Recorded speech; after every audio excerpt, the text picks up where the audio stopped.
Mohon berkenan Bapak Wali Kota masih berada di podium kehormatan.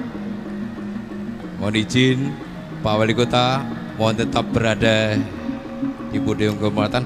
Ya, kami mengundang Bapak Ketua Panitia juga, Bapak Penasehat, dan tentunya Bapak Bupati Sepuh yang juga Ketua, Pak Julis juga, Pak Tri dari Pepadi Pusat juga, mohon izin, dan seluruh tamu kehormatan, Pak Aleles, ya semuanya, monggo, Bapak, Pak Kasbangpol, monggo, Pak, Ibu, monggo, ya, kita sama-sama sebentar, ya, bisa ditahan dulu. Kami mengundang Mas Dalang kita, mohon izin untuk bersama-sama kita berbaris, ya, berbaris dulu, ya, di tengah-tengah dulu, ya, mohon izin Pak Untung Wiono untuk memberikan gunungan, ya, beliau juga seorang tokoh dan dalang. Dua tokoh akan berikan wayang tokoh yang ditokohkan pada malam hari ini, lahirnya Wisanggeni. Kepada dalang kita, dalang muda kita, masih SMA Pak, masih bau kencur, tapi masih sekolah, namun masih bisa berkarya. Dari timur, Banyuwangi, ujung timur sampai Tangerang, dijangkau oleh Mas Yusuf. Monggo Pak, kepareng Luntinampen Bapak Wali Kota, Bapak Syahrudin, kepada Mas kita, Mas Yusuf Ansor. Sebagai pengayom dari Persatuan Pedalangan Provinsi Jawa Tengah didampingi Bapak Tri Persatuan Pedalangan Pusat memberikan gunungan bahwa sebuah doa izin untuk melebar. Kita akan bersama-sama akan didokumentasikan. Ya, mohon dari Bupati Pusat mohon bersama-sama menyaksikan Pak Tri, nggih. Yang lain dan dari paguyuban yang lain kami panggilkan juga sekalian mengenalkan KWSJ PSHT Sukowati Pawasri, Cesar MST SMP PKBS SSW, dan tentunya dari tamu kehormatan dari Wonogiri juga siap untuk mendukung malam hari ini. Kecerahan, kegembiraan berada di tengah-tengah kita.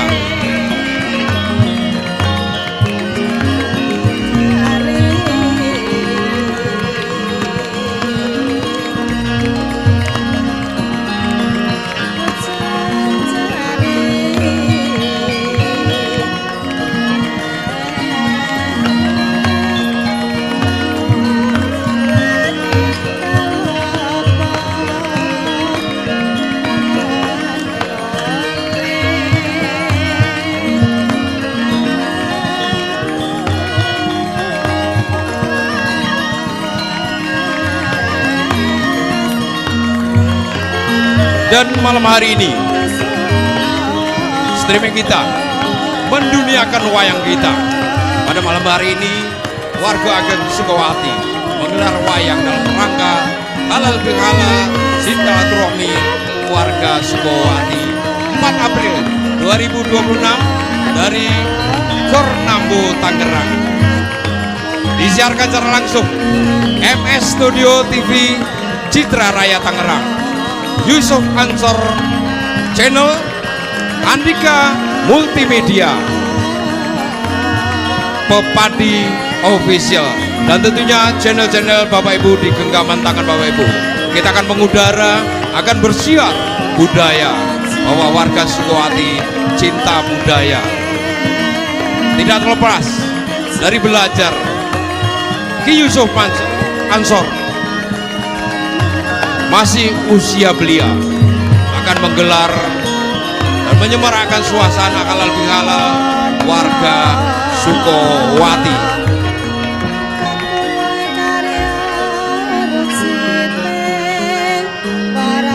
lahir Wisanggeni akan kita saksikan bersama-sama kehebatan, ketangkasan, dan kecerdasan dalam memberikan tampilan spesial halal bihalal warga Sukowati. Bapak sekalian dan pemirsa yang ada di rumah, tidak sabar lagi kita akan menyaksikan dalam kebanggaan kita, dalam muda kita, bersama-sama pandangan mata kita tujukan kepada panggung utama Gor Nambu Tangerang. Matur nuwun, terima kasih seluruh pendukung acara, baik itu dari komunitas, paguyuban-paguyuban yang ada di Sragen, Sukowati, dan tamu-tamu yang lain dari paguyuban sekitar Sragen. Sragen mempunyai ciri khas khusus. Hari ini, malam hari ini, kita nanggap dalang dari Jogja. Sragen menerima budaya dari manapun, dan Sragen ada di mana-mana. Baik, Bapak Ibu sekalian, sudah siap di panggung kita, Mas atau Ki dalang kita, dalam muda kita, Ki Yusuf Ansor, dengan lakon lahirnya Wisanggeni dari Gor Nambu Tangerang. Kami ucapkan selamat menyaksikan dan mohon maaf atas segala kekurangan. Sampai jumpa pada kesempatan terbaik selanjutnya. Matur nuwun, matur nuwun, matur nuwun. Assalamualaikum warahmatullahi wabarakatuh. Matur nuwun, selamat menyaksikan lahirnya Wisanggeni.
guys.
Awit pasti promosi deg silat mriyang jagat karono sirang tondo kaki sisaning bisono sono sinawung langening mlebes tumaksih lestantun lampahing budha sinantara tutara katila tetulutulat mrih labdeng parab dewa mini sudha ngupama parameng niskara karono duduning jaman purwa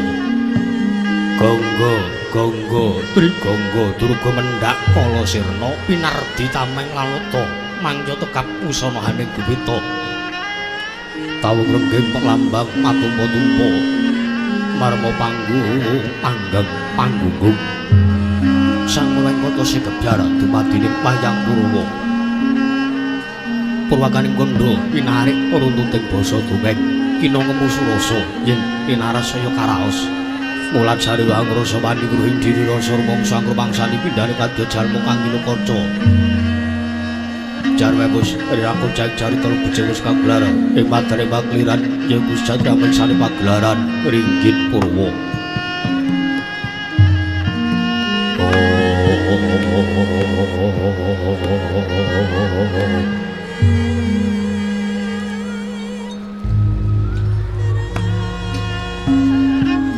Parandine mangke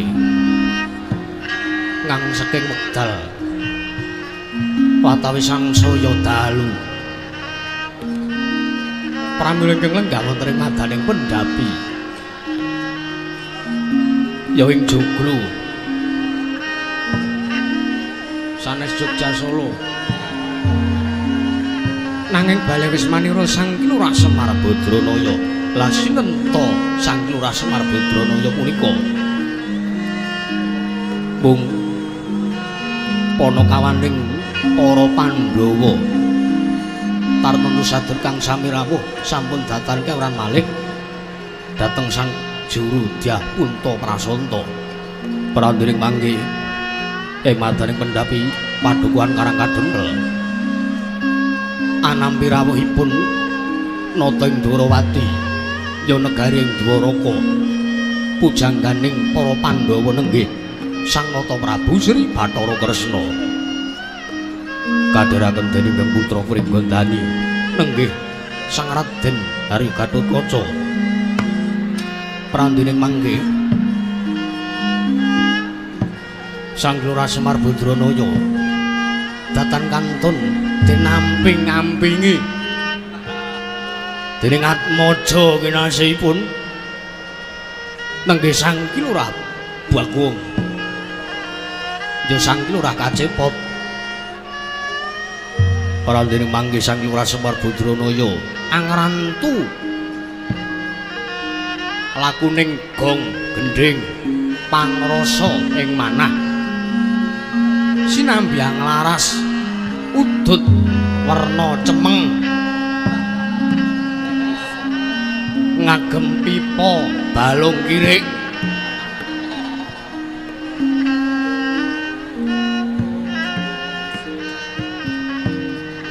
Sang Kilurah Semar Badranaya arsa andangu satur pambagir arja dhateng Praptani Rana Tandrawati Sang Prabu Sri Bathara Kresna mulat ombeng Sang Yapura kawula nalika semanten samya ngangsepi sowane mertandhake bilih Sang Kilurah Semar Badranaya arsa medhar sabda pangandikane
maneka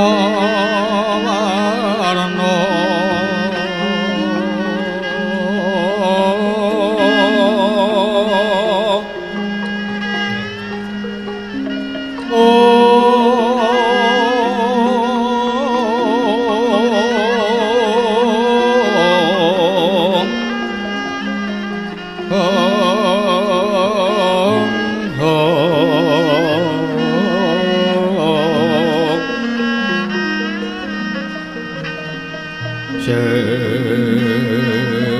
sebab puspitengu jono miwang manjra sarwaraka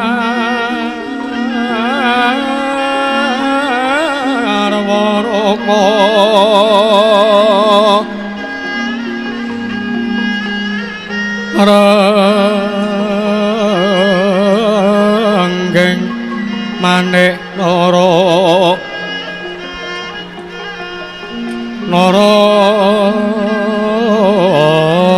mata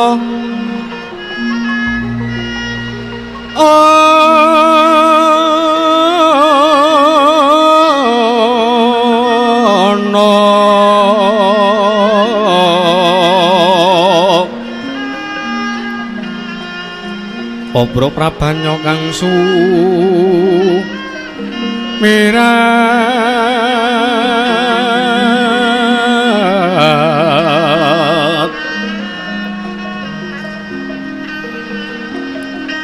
kenyaring deca laliwaran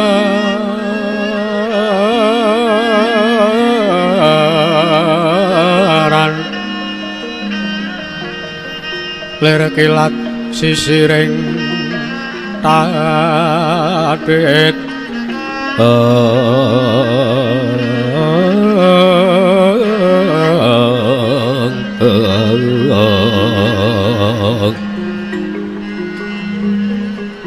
wimbo kekondo mrek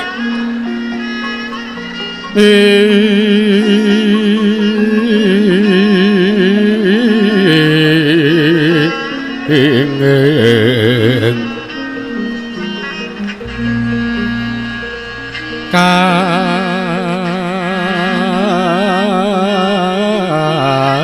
katiuping maruta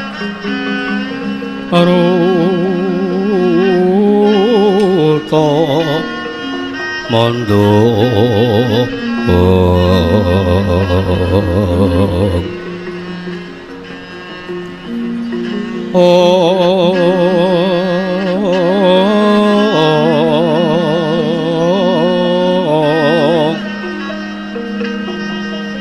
saparan mangambar kongas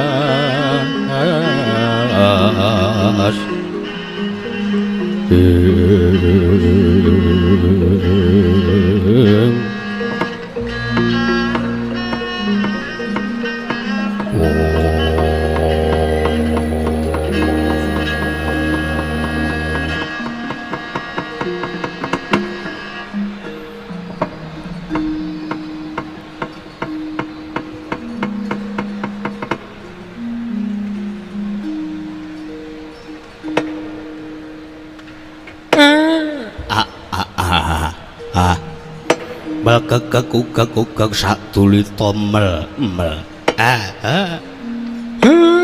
nyuwun pangapunten sinuwun sawetawis dangu rawuh paduka kula nyuwun pangapunten menawi ingkang kula cawisaken katur panjenengan menika namung sak-sake awit menapa Semar niki kawula cilik.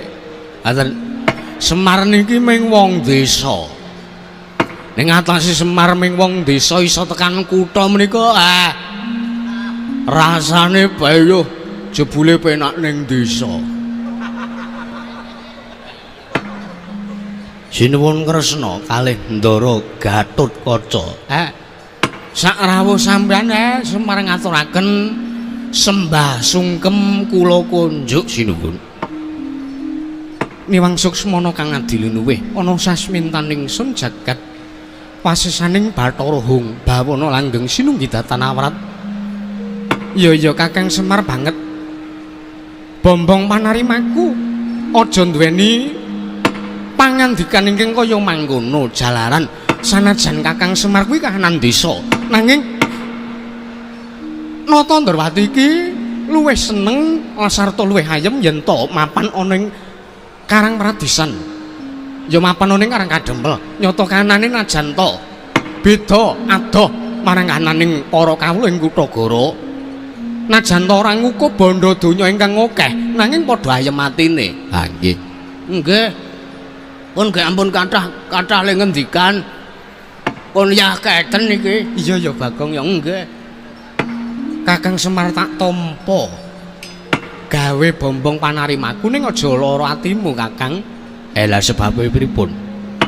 Apa ana jamak lumrahe sarta apa pantes ning atase sira Kakang Nayantaka kuwi titis Sang Hyang Bathara Ismaya mongko jagat ngundangake Kresna kuwi titis Sang Hyang Bathara Wisnu. Lah Wisnu kuwi rak ponakane Sang Hyang Ismaya. Apa ya pantes ning atase Kakang Semar kuwi pepundhenku lah kok dadi Kakang Semar sing ngaturake sembah ana ngarsaku. Pun kajenge ngoten mawon. Bot-bote nggih formalitas ngaten. Ngono Kakang. Nggih. Ya wis yen ngono tak tampa tiba padha-padha Kakang. Ngaten.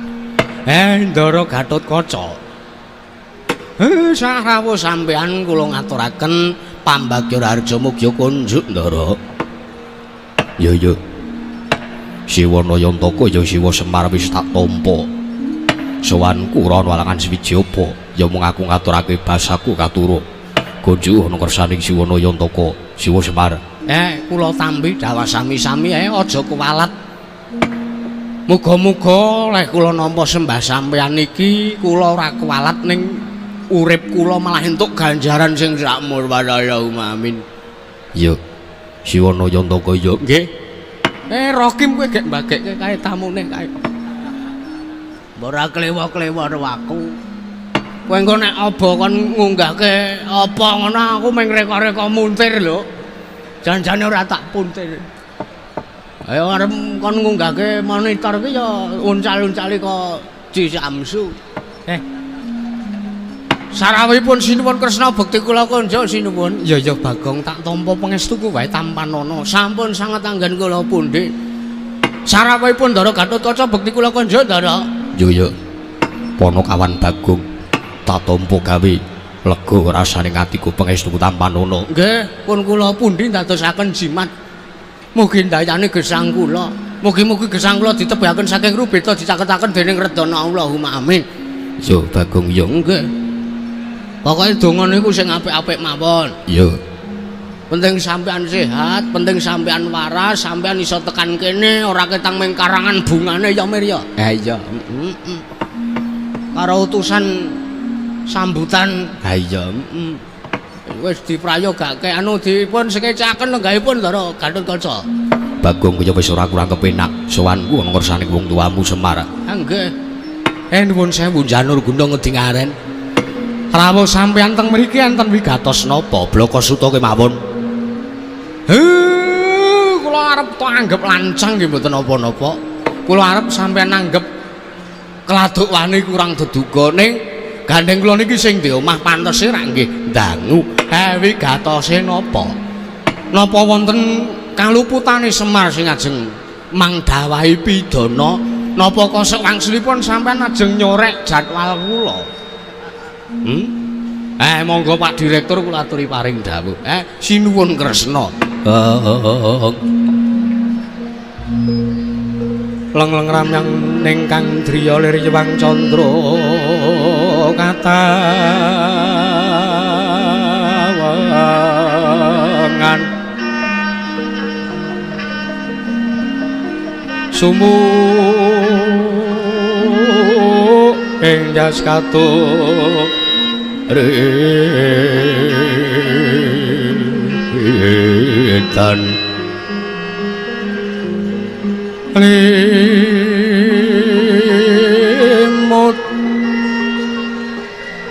kapyarsaning rucin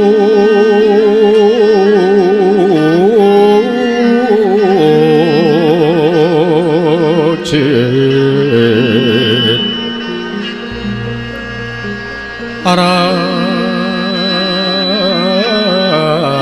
remeng kem driyama nawung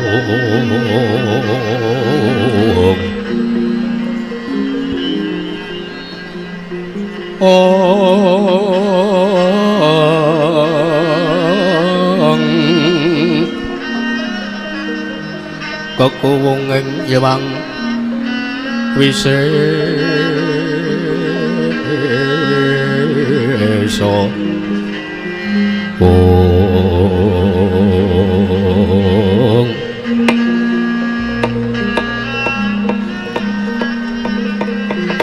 sepira gedene kaluputaning nata Ndrawati Jagung Pangangsama ya Kakang. Mboten napa-napa. Iya. Jalaran sampean niku bendara kula. Bendara niku ngendika napa mawon pantes mboten ajeng kula luputke. Kula niku ora pantes nek arep ngluputke karo panjenengan. Kula ngrumangsani Semar niku luwih elek tinimbangane wong liya. Ngono Kakang. Nggih. Mangendika. Bloko Suta cekak gampange aku matur ana resane Kakang Semar iki sayekti anggonku sowan ning padukuhan Karang Kadempel iki ora saka negara Ndrawati babar pisan ora. Nanging mangerti ya Kakang kena ngapa aku isih nggunakake busana keprabon jangkep kang kaya mangkene iki merga nata Ndrawati bibar sowan saka ngarsaning Wang Pikulun Manikmaya ya saka sowan ana ing Kayiwangan Suralaya. Banjur apa to kang dadi wigatine? Nalika semana aku nampa dawuh Wang Pikulun Bathara Guru. Yen ta aku ki nen methuk sarta mboyong marang lungane Janaka saka kayanganing swarga dahana. Sababe apa wondene mangkono? Merga anggone dhawuh lawan Bathari Dresanala kudu dipisahake. Sarta kandhutane si Dresanala kudu diwurungake, teges digugurake. Merga Kakang nalika semana Bathari Dresanala bakal kadhawuhake kelawan Nalendreng Tunggul Malaya ya kuwi si Prabu Dewasrani. Bingung rasane atiku gumun setahun jengleng serendeng ning atase Janaka kuwi adhiku ingkang tak tresnani lan ora mantra-mantra babar pisan ning atase Wang Pikulun Manikmaya kuwi dewaning para dewa. Lah kok teko ora duweni rasa pangrasa ingkang adil ning ya mung kabeh kuwi mau kandhek ana ing pangrasaku jernyata aku ora bakal wani ngandhake apa kang saknyatane merga aku wedi nampa mlaing Wang Pikulun Manikmaya. Mula aku tetarinan marang ngersaning Kakang Semar Badranaya iki merga sepisan jeneng wong Arabi utawa wong bangun bali Wisma mono ora bakal bisa dipisahake kanthi srana apa wae. Pahitane mung siji, antaraning tresna siji lan sijine kuwi padha-padha le tresna, padha-padha le duweni rasa katresnan.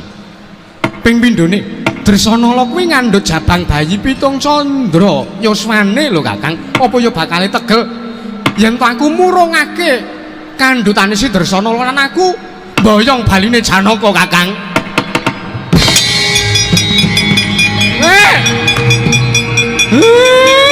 Alah.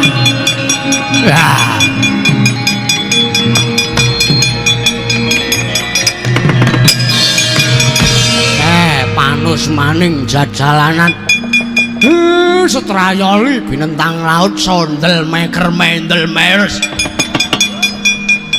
ora pati nduga mono Bathara Guru aku ki wis biyen wis tau sumpah nalika aku ditundung minggat medhun ning jagat karo Rama Pukulun Bathara Tunggal ya Sang Hyang Tunggal.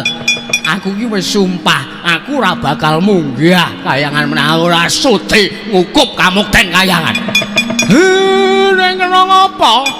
Kowe iki kok mesti wae gawe sengsarane ndaraku Pandhawa sifat barat medhon rene kowe.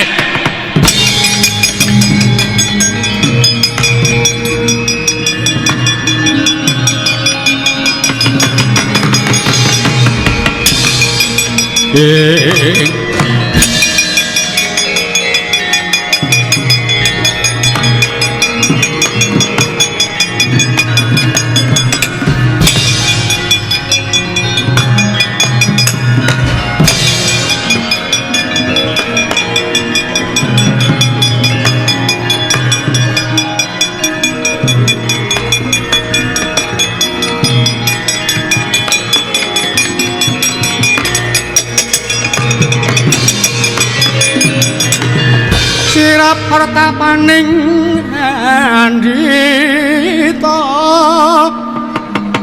ngaloraren duren kuweni mangidul bengok hamanguk manguk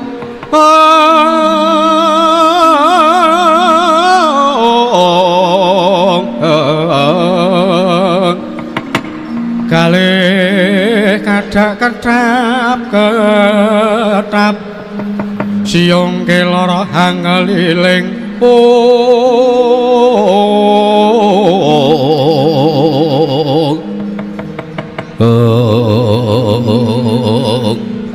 kan kene menungsane iki piye to Manikmaya Mas Tunama Sidam sikaring bawana langgeng nyuwun sewu Kakang Semar mboten pati ndhugamana sak mangke kayewangan ketaman dahuru wonten wujudipun maruta ageng jebul tinemunipun punika Kakang Ismaya nggih Kakang Nayanta kenganyipat mbarat dhateng ingkang rayipun Manikmaya menapa sababipun Kakang ora usah kakean pertingsing kowe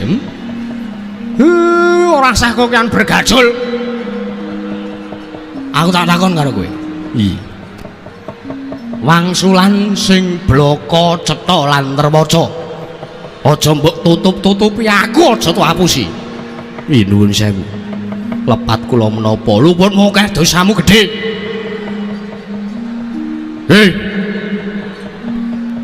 kok kaya ana kemandange to Mir ha iya karo reng tumama jeruk jer jeruk kok jer aku tak takon karo kowe sebabe apa kowe duwe gegayuhan kowe dawuh karo Ndaraku Sinuwun Kresna Dresana karo Ndaraku Janaka arep tok pisahke nggone omah-omah kandhutane anakku Dresana arep tok arep tok wurunge iki karepmu piye kae putuku lho kae putuku ora baen-baen kowe nuwun sewu Kakang sayekti kula menika namung ngaboti dhateng kekarepanipun sagayuwanipun Atmaja Kuling Tunggul Malaya inggih punika pun Dewa Sarani ingkang sanget adreng gandrung kelan pun Bathari Dresanala tak takon iki kados pundi sapa sing matur ning kowe sapa sing clathu ning kowe sapa sing nembung ning kowe kon ndhaupke Dewa Sarani karo Dresanala inggih pun Bathari Durga lha kowe iki wis pegatan kok ya tilas bojomu isih tok labuhi iki karepmu piye lak buka ning kene kertumu lho apa kowe gelem tak omongke bojomu iki melu iki rumangsane kowe nek kaya ngono carane kowe iki ora adil nek kaya ngono carane kowe iki ora duweni rasa kamanungsan bayi 7 sasi ning weteng arep tok gugurke kowe ndek pikiran apa ora Manikmaya ayo melu aku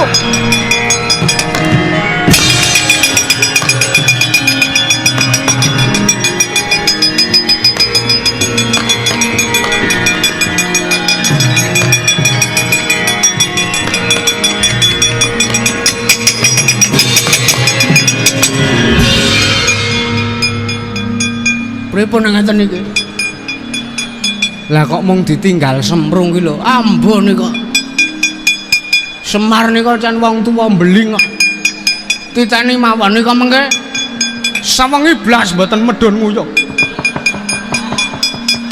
lho sebabe larak pun munggah teng kayangan angge nguyuh teng mriko ngaten glelenge ora jamak-jamak kok ketuwekan kae wis dep-depane salak gumun aku lah iki terus piye kok mung ditinggal semprung lah monggo kula nderek mawon we lah Gatotkaca kula ten dawuh mara maju aku bakal dawuh lawan sira Atmajaku pringgondani wis tak dawuh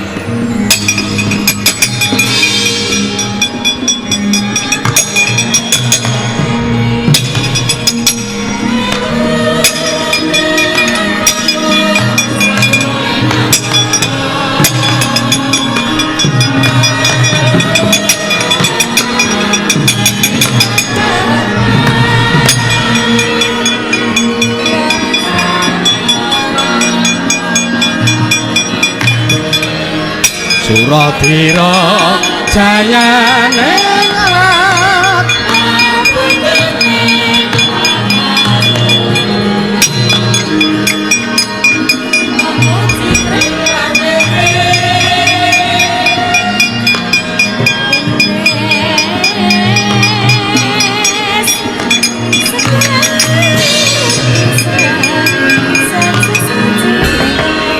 Kresna sinayeng gelung mangruk mining cakra kumiter mijil saking asta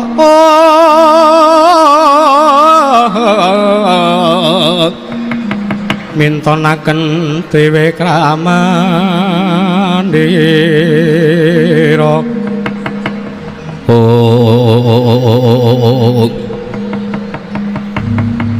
iki kahanan ora kena dianggap sepele. Nggih, keparengipun Wa Prabu Kadiwara. Aku dawuh karo kowe ya. Kandhinen lancur-lancur Pandhawa klebu kadangku Sencaki ya Setyaki munggah ning Kayewangan. Ujeb wigatosipun menapa? Nek didhawuhi wong tuwa ki gage mangkat. Ora sandadak kok antakon apa wigatine. Nek ngaten kula nyuwun pamit.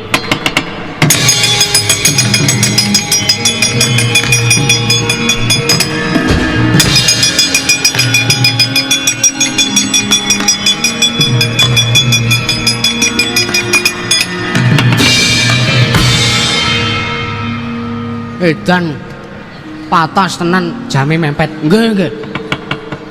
Nggih, kula ngertos kok. Sampeyan ngedep jam. Iya, Bagong, nggih.